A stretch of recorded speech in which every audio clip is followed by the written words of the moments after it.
More than 20 billion pencils are manufactured every year. It's the most popular writing instrument ever invented. And yet almost nobody knows what's actually inside one, or how it gets there. Have you ever wondered how the graphite core ends up perfectly centered inside a wooden pencil? Today, we're going inside a pencil factory to follow every step of that process, from raw graphite pulled out of the ground to the finished pencil ready to ship around the world. Right here on Stories Behind Everything. The inner core of a pencil, commonly called the lead, though it contains no lead at all, is made from graphite. Graphite is a naturally occurring form of crystalline carbon, first discovered and mined around 1564 in northern England. It's one of the softest minerals known to science. When pressed against paper, it releases microscopic particles that leave dark, precise marks. Graphite deposits are found around the world, formed by geological processes over millions of years. The pencil itself was invented in 1795 by French chemist Nicolas Jacques Conté, who discovered that mixing graphite powder with clay and water produced a moldable paste that could be shaped into cores and wrapped in wood, a formula so effective it has never needed to change. Graphite is extracted from open-pit quarries and underground mines. It's a difficult mineral to find and even harder to bring to the surface. Miners use drilling equipment and controlled explosives to fragment the rock, or pneumatic hammers to break large chunks into manageable pieces. For mining to be economically viable, the extracted ore must contain at least 30% graphite.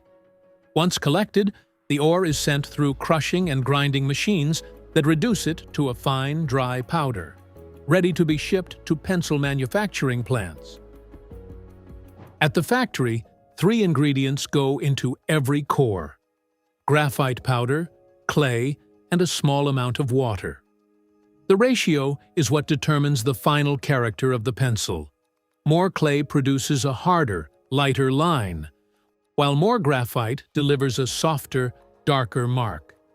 The ingredients are mixed in industrial blenders until completely homogeneous, then left to rest for about an hour and a half to develop the right consistency. For colored pencils, pigments and a binding agent are added to the mixture at this stage instead of graphite. The paste, whether graphite or colored, is then fed into an extrusion machine fitted with a funnel-shaped die that forces the material through under nearly 10 tons of pressure, producing continuous rods in the exact diameter needed. Coming out of the extruder, the cores look finished, but they're still soft and fragile. To harden the cores, they're first dried in ovens at 250 degrees Fahrenheit for 3 hours. Graphite cores then undergo a second, far more intense treatment, baked at temperatures approaching 1,800 degrees Fahrenheit for 45 minutes. This extreme heat transforms the cores, making them hard and dense. Colored pencil cores skip this stage entirely. That level of heat would destroy the pigments. Instead, they're finished with a wax bath that fills the microscopic pores in the core, giving them a silky texture that glides smoothly across paper. Graphite cores receive the same wax treatment after firing. A centrifuge removes any excess wax, and the cores are now ready to be encased in wood. The wood chosen for pencil manufacturing needs to strike a precise balance. Soft enough to be shaped cleanly, but strong enough not to bend or snap in the hand. The ideal material is cedar, which has been the industry standard for over a century. Rectangular wooden slats measuring roughly 7 by 18 centimeters and about 5 millimeters thick are fed through machines that cut a series of parallel grooves along their surface. One groove for each pencil core. A special adhesive is applied to fill the grooves, bonding the core in place and locking it at the correct position. A rotating metal wheel places the cores one by one into the grooves, and a second wooden slat is pressed on top of the first. The result, known in the industry as a sandwich, is a block of two bonded slats with cores running through the middle. These sandwiches are clamped in presses and left to dry for approximately 1 hour. When they come out, the two slats are so perfectly bonded they appear to be a single piece of wood, with the cores running invisibly through the center. The sandwiches are fed through automatic milling machines that cut them lengthwise into individual pencils, giving each one its final shape: hexagonal, cylindrical, or triangular. Each sandwich block yields up to 10 finished pencils.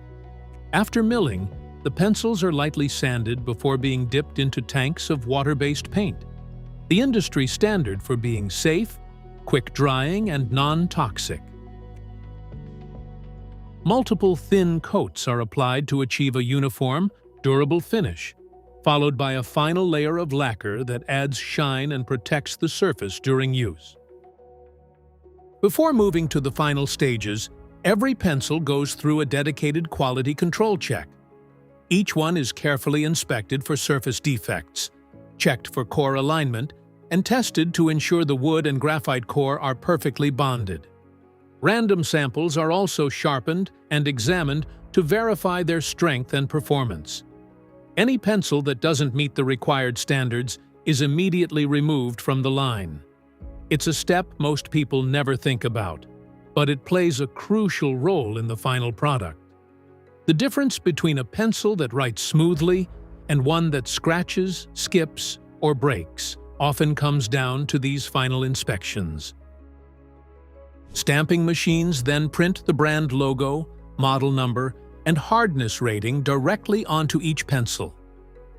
The rear ends receive a final coat of paint, and some graphite models are fitted with an eraser. The tips are sharpened by machines fitted with rotating abrasive belts, faster and more precise than any manual sharpener. Every pencil undergoes a final visual inspection before being packaged and prepared for distribution around the world. And that's how more than 20 billion pencils are made every single year. From graphite pulled out of the earth to the perfectly sharpened instrument sitting in your hand right now. If you enjoyed this episode, drop a like, share it with your friends, and leave a comment telling us where you're watching from. Subscribe and turn on notifications so you never miss a new upload. Thanks for watching. We'll see you in the next one.